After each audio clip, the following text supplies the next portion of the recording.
चला तर मैत्रिणींनो, आज आपण गौरी गणपती स्पेशल बिना भाजणीची खमंग खुसखुशीत चकली करणार आहोत।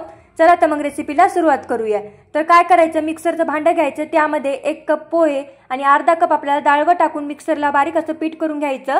नंतर हे पीठ आपल्याला एका चाळणीने चाळून घ्यायचं। नंतर यामध्ये 2 कप आपल्याला तांदळाचं पीठ, जिरेपूड, ओवा, धनेपूड, हिंग, लाल तिखट, तीळ आणि चवीप्रमाणे मीठ टाकून सर्व जिन्नस चांगले मिक्स करून घ्यायचं। मिक्स करून झालं की नंतर यामध्ये 2 चमचे कडकडीत गरम तेलाचं मोहन टाकायचं। आधी चमच्याने मिक्स करून घ्यायचं म्हणजे हाताला चटके लागणार नाहीत। नंतर यामध्ये गरम पाणी आपल्याला टाकून पीठ आपल्याला मऊसूद असं मळून घ्यायचंय। अशा प्रकारे लगेच आता आपण चकली करायला घेऊया।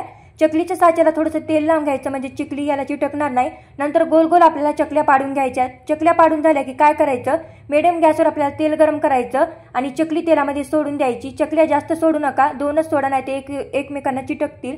आलटी पलटी करून आपल्याला मीडियम गॅसवर खरपूस अशी चकली भाजून घ्यायची आहे।